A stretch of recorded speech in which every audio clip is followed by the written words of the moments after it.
نحمده ونصلي ونسلم على رسوله الكريم۔ سورۃ النحل آیت نمبر 116۔ اعوذ باللہ من الشیطان الرجیم، بسم اللہ الرحمن الرحیم۔ وَلَا تَقُولُوا لِمَا تَصِفُ أَلْسِنَتُكُمُ الْكَذِبَ، اور وہ چیزیں جن کے بارے میں تمہاری زبانیں جھوٹ بولتی ہیں، لا تقولوا هذا حلال وهذا حرام، یہ نہ کہو کہ یہ حلال ہے اور یہ حرام ہے، لتفتروا علی اللہ الکذب، کہ انجام کار تم اللہ پر جھوٹ بولنے والے ہو۔ ان الذین یفترون علی اللہ الکذب لا یفلحون، یقیناً جو لوگ اللہ پر جھوٹا بہتان لگاتے ہیں، جھوٹ بولتے ہیں، لا یفلحون، وہ کامیاب نہیں ہوں گے۔ متاع قلیل، تھوڑا سا نفع اٹھانا ہے، وَلَهُمْ عَذَابٌ أَلِيمٌ، اور ان کے لیے دردناک عذاب ہے۔ وَعَلَى الَّذِينَ هَادُوا حَرَّمْنَا مَا قَصَصْنَا عَلَيْكَ مِن قَبْلُ، اور یہودیوں پر ہم نے وہ چیزیں حرام کی ہیں، ما قصصنا علیک من قبل، جو اس سے پہلے ہم آپ کے سامنے بیان کر چکے۔ وما ظلمناہم ولکن کانوا انفسہم یظلمون، اور ہم نے ان پر ظلم نہیں کیا لیکن وہ اپنی جانوں پر ظلم کرنے والے تھے۔ گزشتہ آیات کا موضوع یہ تھا کہ اللہ رب العالمین کے احکامات جو حلت اور حرمت کے حوالے سے ہیں، کہ بعض چیزوں کو اللہ نے حلال قرار دیا ہے، بعضوں کو اللہ نے حرام قرار دیا ہے، تو اللہ رب العالمین کے ان احکام کی پاسداری کرنی چاہیے۔ اپنے پاس سے حلال کو حرام نہ کرو، اور جو حرام ہے اپنے پاس سے اسے حلال نہ کرو۔ یہ اتنا اہم مضمون ہے کہ اللہ کے نبی صلی اللہ علیہ وسلم کی خدمت میں ایک صاحب حاضر ہوئے اور آ کر عرض یہ کی کہ اللہ کے نبی صلی اللہ علیہ وسلم، اگر میں اللہ کی توحید پر ایمان رکھوں، آپ کی رسالت پر ایمان رکھوں، اور جو اللہ نے حلال کیا ہے اسے حلال جانوں، اور جو اللہ نے حرام قرار دیا اسے حرام سمجھوں، تو کیا یہ میری نجات کے لیے کافی ہے؟ تو آپ صلی اللہ علیہ وسلم نے ارشاد فرمایا کہ یہ تمہاری نجات کے لیے کافی ہے۔ یہ ایمانیات کی بات ہے، اب اس میں عمل کی بات نہیں آئی۔ ابھی ایمانیات کے باب میں جس نے اللہ کی توحید کو مان لیا، رسالت پر ایمان لے آیا، اور امر الہی کے حوالے سے شریعت نے جو احکام دیے ہیں، اب وہ حلت سے متعلق ہوں، وہ حرمت سے متعلق ہوں، وہ مانتا ہے کہ ہاں بھائی میرا ان پر ایمان ہے، یہ جائز ہے، یہ ناجائز ہے، یہ کروں گا اللہ راضی ہوگا، یہ کروں گا اللہ ناراض ہوگا، تو اس کا ایمان مکمل۔ ہاں عمل میں کمی ہو سکتی ہے، نماز کو مانتا ہے لیکن پڑھ نہیں سکتا، غفلت کر رہا ہے، روزے پر ایمان اور یقین ہے لیکن سستی کر رہا ہے، رکھ نہیں سکتا، تو یہ چیزیں ایمانیات کے باب میں پکی ہیں، تو وہ اللہ کے نبی صلی اللہ علیہ وسلم نے ارشاد فرمایا۔ اب اس سے ہمیں اس بات کا اندازہ ہو رہا ہے، اہمیت پتہ چل رہی ہے کہ ایک چیز جو شریعت میں ضروری نہیں ہے اسے ضروری قرار دے دینا کتنا سنگین گناہ ہے، اور جو ضروری ہے اسے ہلکا لے لینا کہ پرواہ ہی نہیں ہے، وہ کہنا کہ نہیں ایسا کوئی مطلب نہیں ہے، تو یہ کس قدر سنگین جرم ہے۔ تو اس کو اللہ کے نبی صلی اللہ علیہ وسلم نے ارشاد فرمایا تھا کہ حلال اور حرام کو پکا سمجھو۔ اب یہاں پہ اسی حوالے سے اللہ رب العالمین نے فرمایا لا تقولوا لما تصف السنتکم الکذب، تمہاری زبانیں جن چیزوں کے بارے میں جھوٹ بول رہی ہیں اور اپنے پاس سے کہتی ہیں یہ حلال ہے یہ حرام ہے، مراد وہی مضمون ہے کہ وہ جانور بتوں کے نام پہ چھوڑا کرتے تھے، کہا کرتے تھے کہ اب ہمارے لیے یہ حرام ہے۔ میں لا تقولوا ھذا حلال و ھذا حرام، یہ مت کہو کہ یہ حلال ہے یہ حرام ہے، کیونکہ یہ تمہارا اپنا بنایا ہوا ہے، یہ اللہ کی طرف سے بیان کردہ نہیں ہے۔ تو اب تمہارا کسی چیز کے بارے میں جو اللہ نے حلال کر رکھی ہے یہ کہنا کہ یہ حرام ہے، یفترون علی اللہ الکذب، یہ اللہ پر جھوٹ بولنا ہے، اللہ پر بہتان لگانا ہے۔ اور جو چیز اللہ نے حرام قرار دے رکھی ہے اس کے بارے میں یہ کہنا یہ حلال ہے، یہ بھی اللہ پر بہتان لگانا ہے، جھوٹ بولنا ہے۔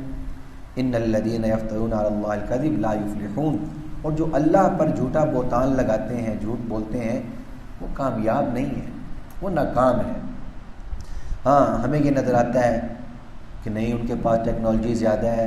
ان کے پاس راحت و آرام زیادہ ہے، ان کے پاس وسائل زیادہ ہیں، پوری دنیا پہ غلبہ ان کا ہے۔ میں متاع قلیل، ہمارے ہاں اس کی کوئی حیثیت ہی نہیں ہے۔ اگر یہ دنیا کا کھیل کود جو ہے اگر اس میں ان کو ہم نے فوقیت دے رکھی ہے تو اس میں اہل ایمان کی آزمائش بھی ہے، اہل ایمان کی کمی اور کوتاہی بھی ہے، ان کی بدعمالیوں کے نتائج بھی ہیں۔ بہرحال متاع قلیل، اگر اللہ نے ان کو دنیا میں دے رکھا ہے ان کی محنت ہی دنیا پر ہے، اور یہ اللہ کا وعدہ ہے، یہ عادت اللہ یہ ہے، سنت الہیہ یہ ہے کہ جو شخص جس کام میں محنت کرتا ہے اللہ تعالیٰ اس کی محنت کی لاج رکھتا ہے۔ کسی نے دنیا میں ہی محنت لگا دی تو اللہ تعالیٰ اسے دنیا کی وسعتیں دے گا، وہ تاروں پہ کمند ڈالے گا۔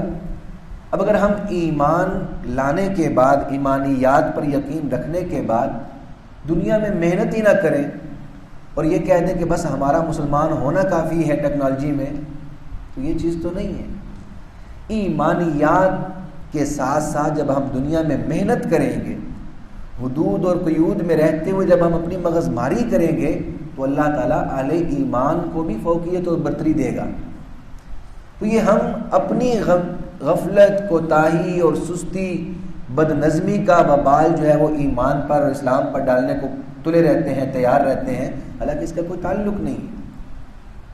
تو اس لحاظ سے فرمایا متاع قلیل، اگر ہمیں کچھ نظر آ رہا ہے دنیا میں تو اس پر نگاہ نہ لگاؤ، اصل کامیابی وہی ہے جو آخرت کی۔ ہاں یہ بہت اچھا ہے کہ دنیا بھی کامیاب ہو جائے، آخرت بھی کامیاب ہو جائے، لیکن زیادہ اہم درجہ یہ ہے کہ کم از کم آخرت کامیاب ہونی چاہیے۔ دنیا جیسی گزرتی ہے انسان کی گزر ہی جانی ہے، متاع قلیل، یہ تھوڑا سا سامان ہے۔ وَلَهُمْ عَذَابٌ عَلِيمٌ، پھر دردناک عذاب ہے۔ اب اس میں ایک بات یہ بھی رہے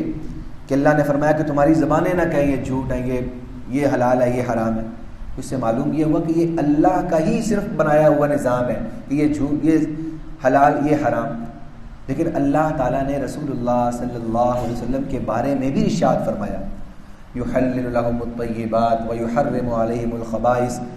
جہاں نبی اکرم صلی اللہ علیہ وسلم کے اوصاف بیان ہوئے ہیں وہاں یہ جملہ بھی آیا ہے کہ وہ لوگوں کے لیے چیزوں کو حلال کرتے ہیں، لوگوں کے لیے چیزوں کو حرام کرتے ہیں۔ اس کا مطلب یہ نہیں کہ اللہ کے نبی صلی اللہ علیہ وسلم اپنے پاس سے کسی چیز پر حکم لگا رہے ہیں، وہ اللہ رب العالمین کے اس حکم کی نشاندہی کر رہے ہیں، وضاحت کر رہے ہیں جو اللہ نے براہ راست جبریل امین علیہ السلام کے ذریعے اللہ کے نبی صلی اللہ علیہ وسلم تک پہنچایا ہے، قرآن میں بیان نہیں ہوا۔ تو اللہ کے نبی صلی اللہ علیہ وسلم اس کی وضاحت کر دی کہ میرے پاس یہ بھی اللہ کا امر پہنچا ہے۔ تو یہ اس لحاظ سے یحلل لهم الطیبات ویحرم علیہم الخبائث۔ چنانچہ اسی طرح فقہا کسی چیز کے بارے میں کہہ دیتے ہیں کہ یہ چیز حرام ہے، یہ چیز حلال ہے، جبکہ اس کا وجود رسول اللہ صلی اللہ علیہ وسلم کے زمانے میں نہیں ہوتا۔ مثال کے طور پہ ہم سے کوئی پوچھ لیتا ہے کہ جی ہوائی جہاز کے اندر نماز پڑھنا جائز ہے ناجائز ہے، تو ہم یہ تو نہیں کہہ سکتے کہ نہیں بھائی اس کا حکم شریعت نے بیان ہی نہیں کیا، کیونکہ الیوم اکملت لکم، حکم تو یقینی بات ہے بتانا پڑے گا۔ اب وہ حکم کہاں سے آئے گا؟ اب اس میں حدیث نہیں پیش کر پاؤں گا کیونکہ جہاز تو بنا ہی بعد میں، قرآن پاک کی آیت نہیں پیش کر پاؤں گا، یہ تو بعد میں چیزیں بنی ہیں۔ تو میں انہی آیات، انہی احادیث میں سے فہم لے کر فقہا بیان کریں گے کہ ہاں بھائی پڑھنا جائز ہے یا ناجائز ہے، پڑھنی ہے تو کیسے پڑھنی ہے، یہ انہی آیات سے انہی احادیث سے ہی سمجھ میں آ رہا ہوگا۔ اس پر میں ایک جزی بیان کر دیتا ہوں۔ رسول اللہ صلی اللہ علیہ وسلم نے وہ حدیث قریظہ مشہور ہے کہ آپ صلی اللہ علیہ وسلم نے صحابہ کرام سے فرمایا کہ بھائی آپ نے عصر کی نماز قریظہ میں جا کے پڑھنی ہے۔ اب یہ صراحتاً حکم ہے اللہ کے نبی صلی اللہ علیہ وسلم کا، تو جن صحابہ نے اسی پر عمل کیا اس پہ تو کوئی بات آتی نہیں ہے، کیونکہ اللہ کے نبی نے فرمایا تھا بھائی عصر کی نماز وہاں پڑھنی ہے۔ چنانچہ راستے میں دو گروہ بن گئے۔ بعض صحابہ کرام نے کہا کہ اللہ کے نبی صلی اللہ علیہ وسلم نے چونکہ حکم لگا دیا ہے، ہم نے عصر کی نماز اس جگہ پہ پڑھنی ہے، اب ہماری نماز قضا ہوتی ہے، ادا ہوتی ہے، ہم نے وہیں پڑھنی ہے۔ دوسرا گروہ یہ کہنے لگا، اب یہ بات ہے وہ اہم جو میں جس پہ میں دلیل دے رہا ہوں، انہوں نے یہ کہا کہ اللہ کے نبی صلی اللہ علیہ وسلم کا یہ جو جملہ ہے کہ تم نے عصر کی نماز وہاں پڑھنی ہے، اس کا مطلب یہ نہیں ہے کہ تم نے نماز کو قضا کرنا ہے، اس کا مطلب یہ تھا کہ تم جلدی کرو وہاں پہنچ جانا عصر کی نماز تک۔ لیکن اگر ہم عصر کی نماز تک وہاں نہیں پہنچ پا رہے تو ہم راستے میں ہی عصر پڑھ لیں گے، عصر کی قضا کرنے کا حکم اللہ کے نبی کا نہیں تھا۔ اب یہ جو وہ بات سمجھ رہے ہیں نا، وہ حدیث کے اندر ایک فہم ہے جو وہ سمجھ رہے ہیں۔ تو اب یہی بات اہم ہے کہ جب یہ واقعہ رسول اللہ صلی اللہ علیہ وسلم کی خدمت میں پیش کیا گیا تو آپ نے پہلے کو تو منع کرنا ہی نہیں تھا، کیونکہ وہ تو واضح حکم تھا۔ دوسرے گروہ پر بات آ سکتی تھی کہ میرا حکم آنے کے باوجود تم نے نماز راستے میں کیسے پڑھ لی، لیکن اللہ کے نبی صلی اللہ علیہ وسلم نے ان کی بھی تائید کی کہ ہاں تم نے ٹھیک کیا۔ اس سے معلوم ہوا کہ احادیث کے اندر جو ایک فہم ہے، جو ایک سوچ ہے، اس کی خود نشاندہی رسول اللہ صلی اللہ علیہ وسلم نے اس امر کے اندر، اس واقعے کے اندر کر دی ہے کہ اس فہم کو لے کے اگر تم چلتے ہو تو تمہارے لیے کامیابی ہی ہے۔ تو فقہا کسی چیز کے بارے میں جب حلال یا حرام کی بات کرتے ہیں، اس کا مطلب یہ نہیں کیونکہ زبانیں حلال حرام کہہ رہی ہیں، وہ قرآنی آیات کے فہم سے، وہ احادیث رسول صلی اللہ علیہ وسلم کے فہم سے بیان کر رہے ہوتے ہیں کہ ہاں بھائی یہ جائز ہوگا یا یہ ناجائز ہوگا۔ اللہ رب العالمین مجھے آپ کو تعلیمات اسلامیہ پہ عمل کی توفیق عطا فرمائے۔ وما علینا الا البلاغ المبین۔ الحمدللہ رب العالمین والصلاة والسلام علی سید الانبیاء والمرسلین رب ارحمہما کما ربیانی صغیرا ربنا هب لنا من ازواجنا وذریاتنا قرۃ اعین وجعلنا للمتقین اماما اللهم انا نسألك الصحة والعفة والامانة وحسن الخلق اللهم ارنا الحق حقا وارزقنا اتباعه وارنا الباطل باطلا وارزقنا اجتنابه اللهم صل وسلم على رسوله النبي الكريم الامين وعلى آله واصحابه اجمعين آمين برحمتك يا ارحم الراحمين۔